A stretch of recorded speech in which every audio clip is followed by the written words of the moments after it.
Hi, I'm Paul Rushworth-Brown and welcome to Bookfairaus Australia. I'm sitting here in Sydney, beautiful Sydney, Australia, talking with Searson-Patrick. And Lauren has just written a wonderful book called Amber Wolf.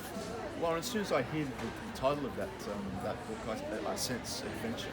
Yes, that's good. That's a good thing. It is full of adventure.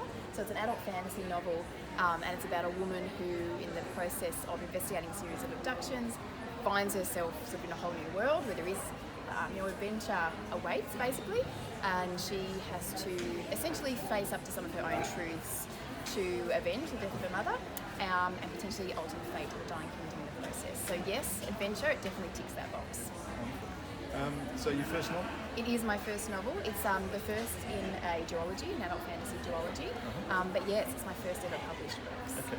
Now, being your first novel, what sort of advice could you give to young aspiring writers?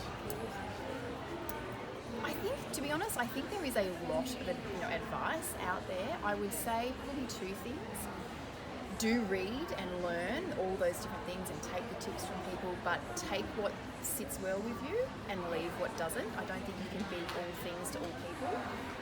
So that would be my first piece of advice. The second would be really to write what you love. I think it's a hard slog if you're not getting some personal enjoyment out of it as well. Yeah. Believe me, I understand. And obviously it's quite a large book. What did you edit out of it? You thought, that doesn't quite fit. So I think I just wrote it first in terms of I just went all the way through the draft until I got to the end. What I did have to go back and do some work on was in that, they sort of talk about the murky middle and sort of tighten some of that up. And what I had to get rid of was some of the scenes that I really loved. I really enjoyed them, but they weren't quite pulling their weight enough in terms of actually pushing the plot or the characters forward enough. And I had to cull those out. There's a saying, you probably know, kill your darlings. I had to buy myself a t-shirt that says kill your darlings just to remind myself that some things just have to go. So I took those out. Okay, do you think that an author can be successful if they don't feel emotions strong? Yeah, look, I do. I think for me personally, I like the emotion in a story. I do use that to connect with a story. But I do think that people experience emotion very differently, and I think authors write and also experience emotion differently. And I think providing that there is, that there's something in there that grabs the attention of a reader and keeps them engaged with the character, whether that's high emotion or low emotion, yes, I do believe that somebody can do that. I know, being an author personally, it costs a huge amount of money to market and that type of thing. What do you think is the best money that you've ever spent being an author? That's a very easy one actually for me. So the cover design, which I obviously had input into, but I can't claim that I was clever enough to create it all by myself, and editors. Particularly, I think editing is important anyway, but because it is my debut, I just really wanted to know that it was the best quality that I could put out there, and having that assistance from an editor kind of guide that process was really, really valuable for me. Great. And being your first novel, did your family support you? They are, very much so. Very much so. My kids love it. They're not old enough to read it yet. I promise them when they're 18 they can read it, but they're very, very supportive, as are my parents and my partner. Very much so. It takes a lot of time, doesn't it? It does take a lot of time. Especially having a family to look after and slogging it out in front of a computer and of course research. That's actually an enormous amount of time. Yeah, absolutely. Yeah. So it's quite a nice thing, I think.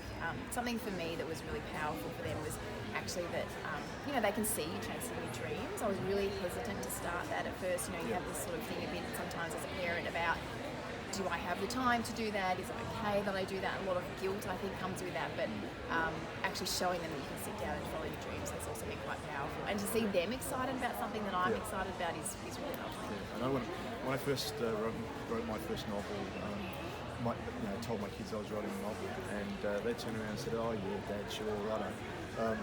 You'd probably give it up in a couple of weeks. So, and you get to prove them wrong, right? Yeah. 3 times. Yeah, good on you.